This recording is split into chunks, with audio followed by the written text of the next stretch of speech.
M Kumar mathematics classes.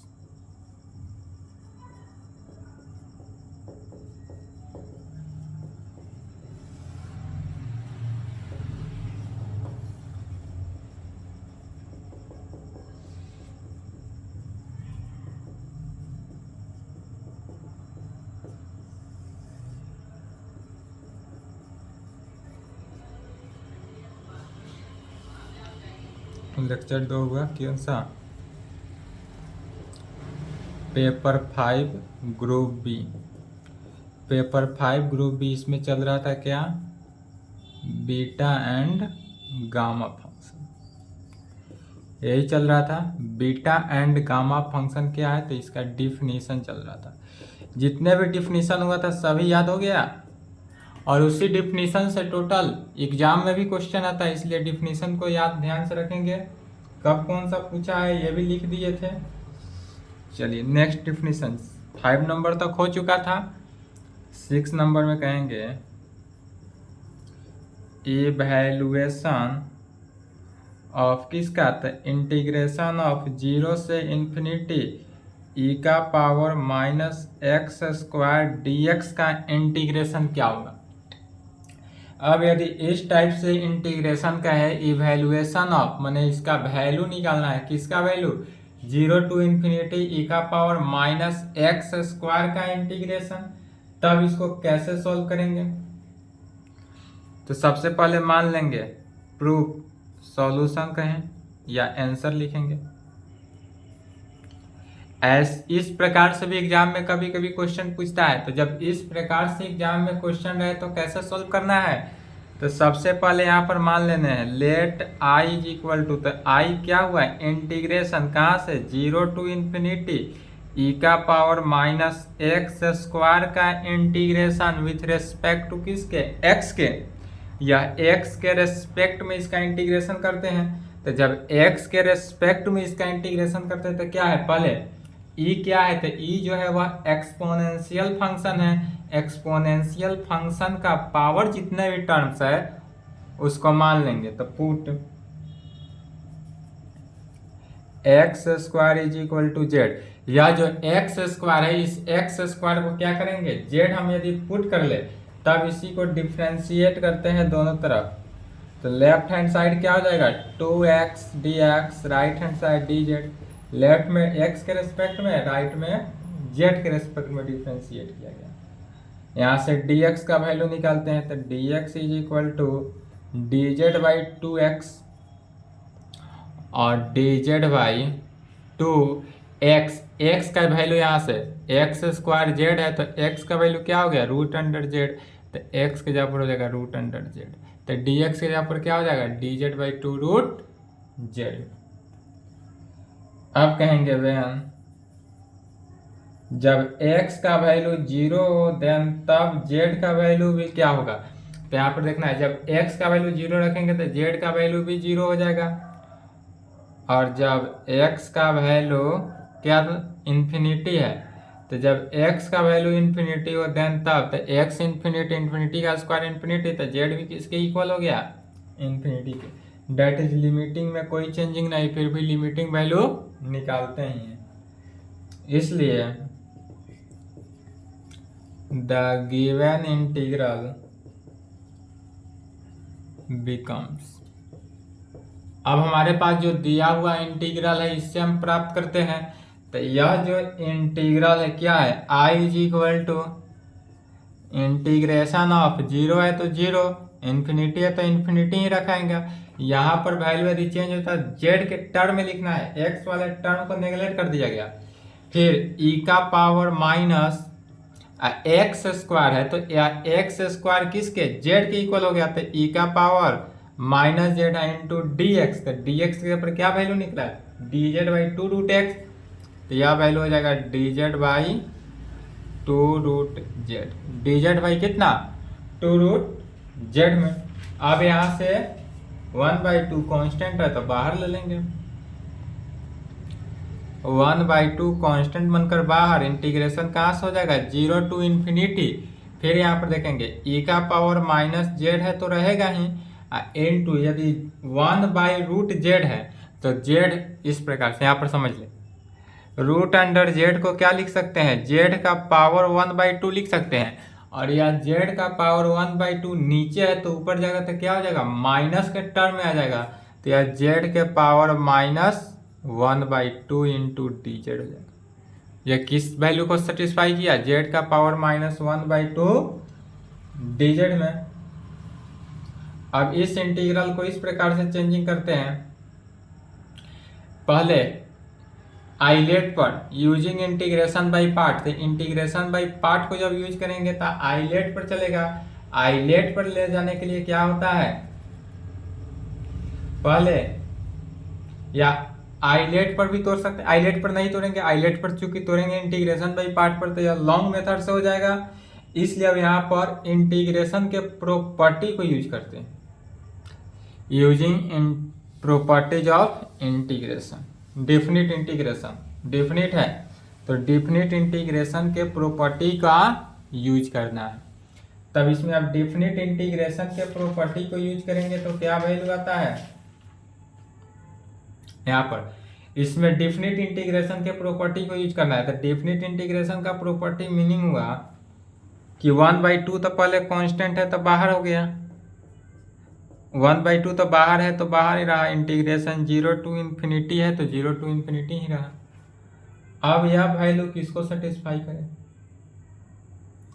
तो integration by property क्या जानते हैं, यदि integration of function f(x) dx हो, इंटीग्रेशन 0 टू a हो या a टू b हो, तब यह इज इक्वल टू होता है किसके, a to b। Limiting value में कोई चेंजिंग नहीं, fz dz या ft dt या fc dc या f जो भी ब्रैकेट के अंदर रहे टर्म्स उसी के रिस्पेक्ट में इंटीग्रेशन होता है। यह इंटीग्रेशन का प्रॉपर्टी हुआ। तो जब इस इंटीग्रेशन के प्रॉपर्टी को यूज किया तो जहां जहां z है वहां वहां क्या चीज से, x से रिप्लेस कर सकते हैं। तो इसे लिख सकते हैं बाय यूजिंग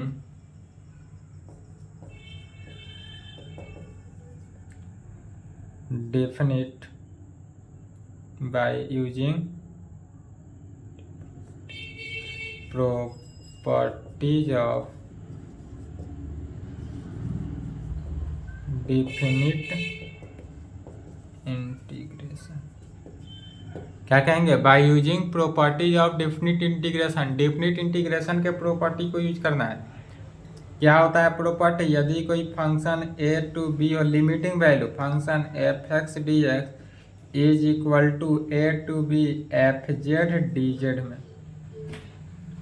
किसमें हो जाएगा, fz dz। इसलिए अब i का वैल्यू क्या हो गया, 1/2 तो कांस्टेंट बनकर बाहर, lower limit 0 upper limit infinity.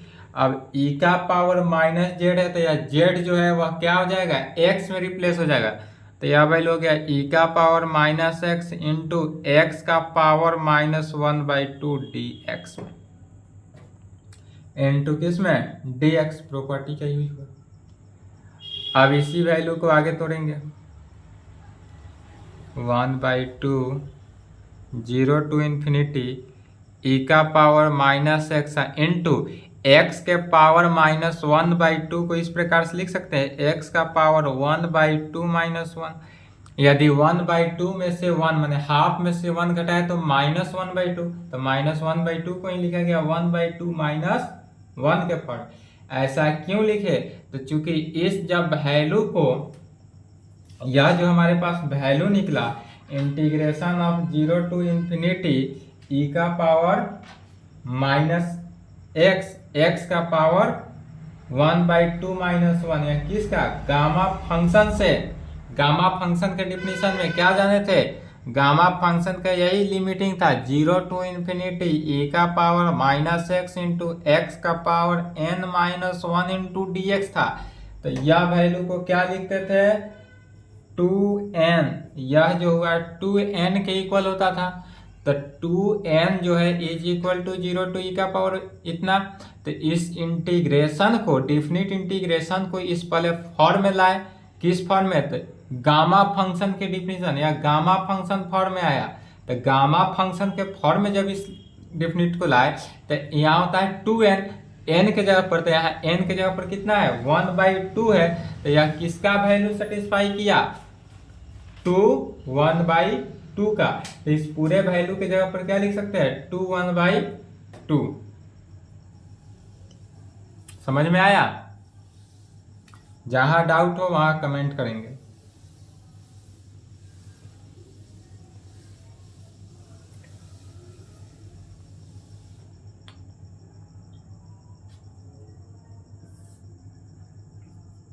One by two, और इस पूरे वैल्यू का वैल्यू कितना हो गया 2 1/2।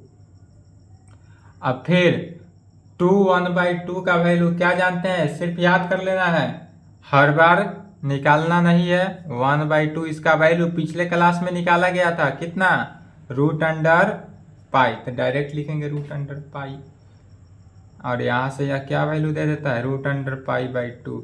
इस तरह से इंटीग्रेशन किसका निकाले, तो integration of 0 to infinity e⁻x² का जो इंटीग्रेशन निकला वह √पाई/2 में, यह वैल्यू किस में है √पाई/2, और यही हमारा आंसर हो गया। इसी प्रकार से जितना भी वैल्यू का अगर निकालना हो, जिसका भी एग्जाम में न्यू भी प्रॉब्लम पर दे दे तो भी इसी प्रकार निकालेंगे।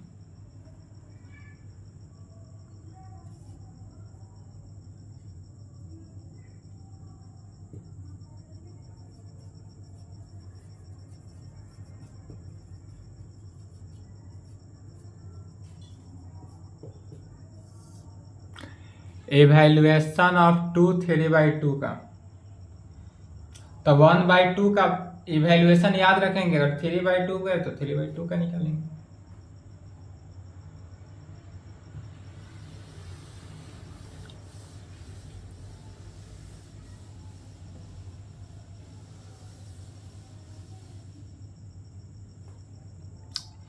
कैसे निकालेंगे, तो कहेंगे वी नो डैट, सबसे पहले हम क्या जानते हैं, तो 2n+1 का वैल्यू जो होता है n होता है, या तो हम जानते ही हैं, जो जानते हैं उसको पहले लिखते हैं। तो यहाँ जाने की वी नो डैट, हम चूंकि जानते हैं कि 2n+1 का वैल्यू n होता है, इसको प्रूव भी किया गया है पिछले लेक्चर में। तब वी हैव,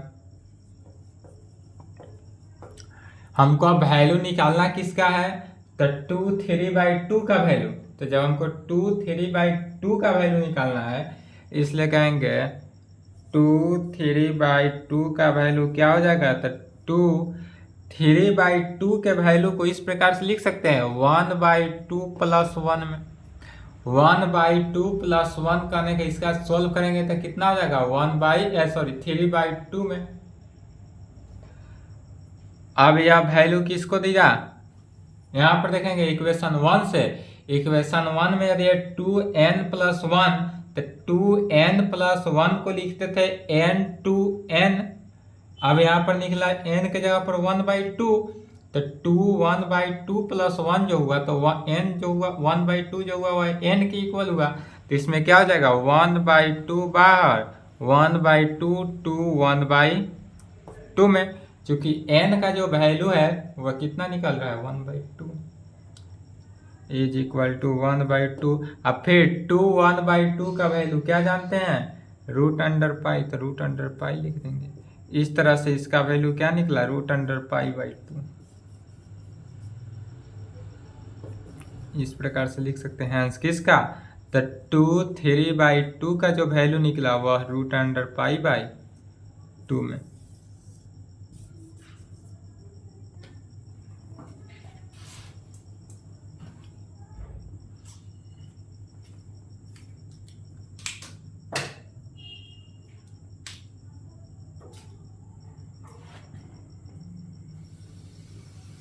इसी प्रकार जितना भी प्रॉब्लम का निकालना हो, एग्जाम में न्यू भी प्रॉब्लम दे तो भी उसको सॉल्व कर लेना हो जाएगा। सिमिलरली इसी प्रकार यदि 2 5/2 का है तो क्या हो जाएगा 2 3/2 + 1 लिख सकते हैं। यहाँ से आएंगे 2 3/2 है तो क्या लिखे 3/2 + 1 को सॉल्व करें। फिर इक्वेशन 1 से क्या हो जाएगा 2n + 1 जो है वह किसके इक्वल होता है n to n के। तो 3/2 इंटू 2 3/2 में, फिर 3/2 इंटू 2 3/2 जो है 3/2 को क्या लिखेंगे 1/2 + 1। फिर अगेन यहाँ पर यूज होगा 1 यह होगा 2n + 1 का वैल्यू, तो 1/2 बाहर इंटू 2 1/2, तो यह वैल्यू हो जाएगा 3/2 इंटू 1/2 इंटू 2 1/2 में 3/4 इंटू 2 1/2 का वैल्यू √π, इसलिए 3/4 √π, यही हमारा आंसर होगा।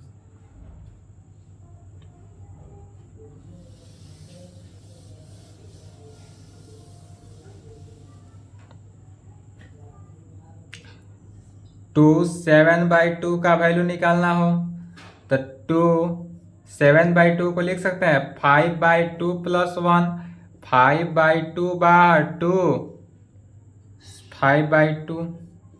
यह वैल्यू कैसे आ जा रहा है, क्योंकि फॉर्मूला होता है 2n + 1 जो is equal to n to n में, तो यहाँ पर n के जगह पर 5/2 है तो इसी को 5/2 से रिप्लेस किया जा रहा है।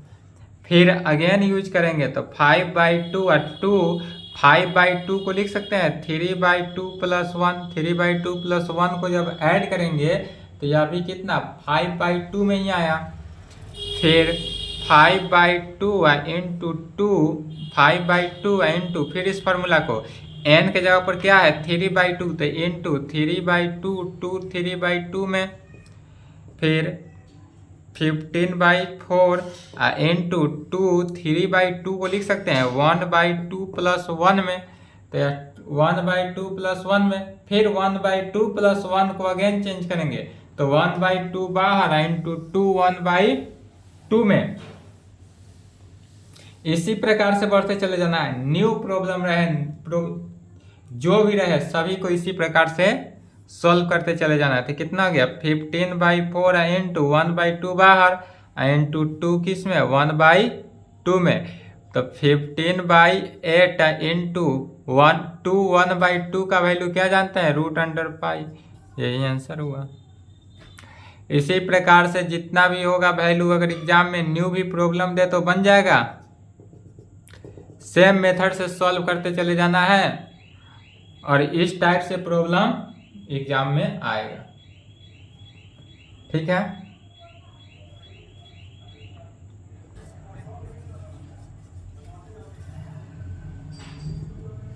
इसके आगे एक थ्योरम है, establish the relation between beta and